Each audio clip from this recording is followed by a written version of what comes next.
She's a joke. Look at that antique. The laughter cut through the range, aimed at the young woman and her rusty old rifle. They saw a relic. They saw weakness. But they missed the quiet fire in her eyes, the echo of every shot fired by hands that came before her. This wasn't just a gun.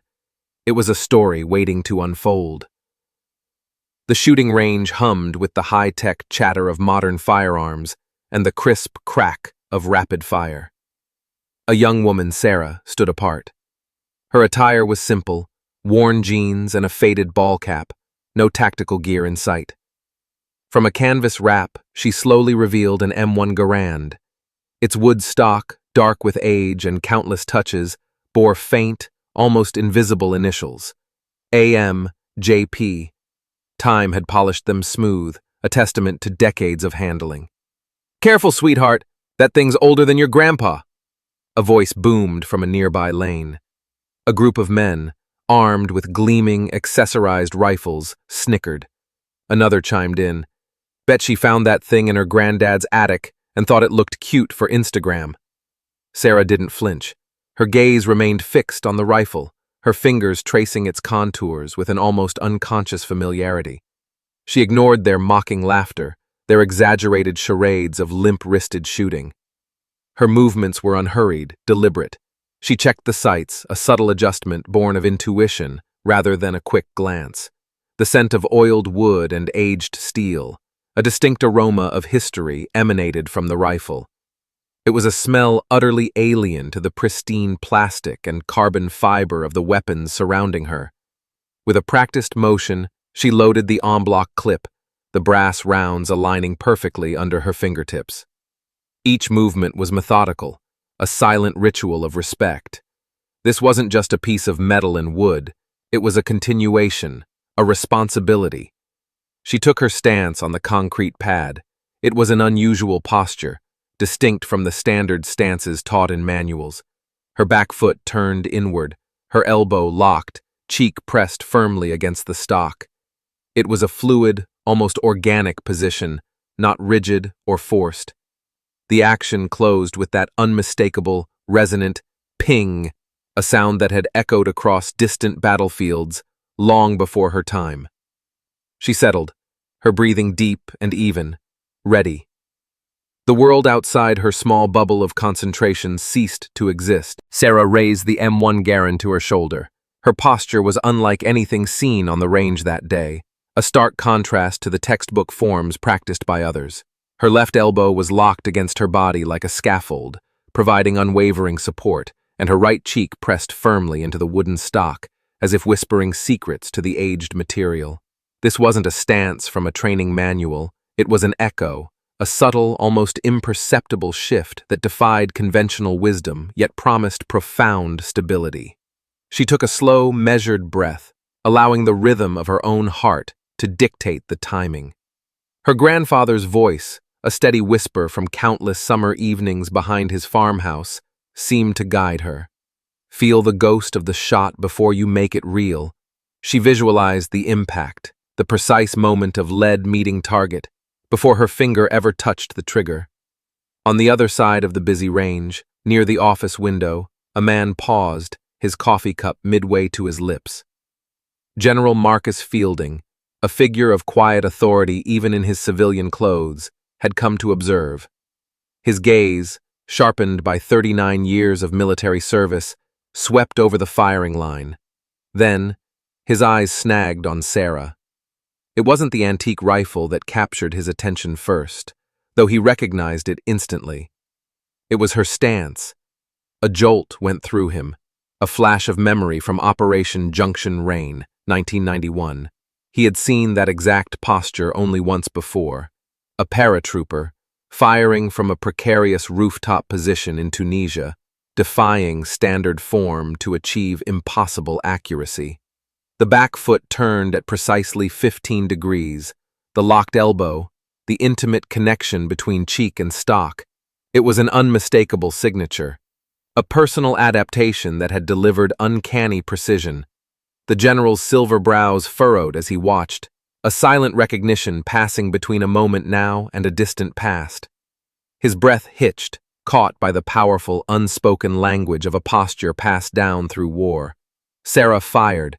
The M1 Garand roared, a deep, full-bodied sound that seemed to rumble through the concrete floor. The target at the end of her lane visibly shuddered, lead finding its absolute center. General Miller, rooted to his spot, watched intently as her hands moved, a blur of practiced efficiency. She reloaded, never once glancing down, her fingers instinctively guiding the next clip. Ping! The distinctive metallic ring of the ejected empty clip resonated through the air, a sound he recognized from decades of service. 8 rounds, each one a perfect bullseye, tightly grouped on the paper. There was no hesitation, no wasted movement, just a fluid, brutal efficiency, born from countless disciplined repetitions. The young men who had laughed just moments before stood silent, their faces stripped of their earlier arrogance. Tyler, who had led the mocking, swallowed hard, his bravado visibly deflating. "Beginner's luck," he mumbled, a weak attempt to salvage their shattered confidence. "Bet you Googled how to hold that thing." Sarah finally lowered the M1, her gaze steady, meeting his. Her voice, quiet yet utterly clear, cut through the sudden hush on the firing line. "Didn't need to," she said. "My grandfather didn't teach through screens." The ping of the just ejected clip seemed to hang in the air between them, a final, definitive note. General Miller began to move. An undeniable aura of command preceded him, and the gathered onlookers instinctively parted, creating a respectful corridor. He stopped directly in front of Sarah, his presence filling the space. "Name?" he asked, his tone not casual but a precise, military query. "Morgan. Sarah Morgan," she replied, her voice firm. "My grandfather was Sergeant James Morgan, 82nd Airborne, from 1984 through 1993. The general let out a slow, deliberate exhale. A flicker of intense recognition crossed his face. "That rooftop, Tunisia?" he murmured, the question layered with deep memory. Sarah's eyes widened slightly, a hint of surprise touching her composure. "He said the recoil broke his collarbone," she confirmed, "but he fired anyway. 14 targets, 12 confirmed." General Miller's voice softened, imbued with the weight of that distant memory. "I was there," he stated, his gaze briefly unfocused, lost in the past. 3 clicks east, command tent. Tyler and his friends had instinctively retreated, a silent acknowledgement that something profound, far beyond their understanding, was unfolding before them. General Miller turned from Sarah to face the now completely silent crowd. His voice, naturally commanding, carried effortlessly across the range. "You're witnessing a legacy here," he stated, his gaze sweeping over the astonished faces. "A legacy older than any opinion, any judgment." He gestured towards the M1 Garand in Sarah's hands. "This rifle doesn't just shoot.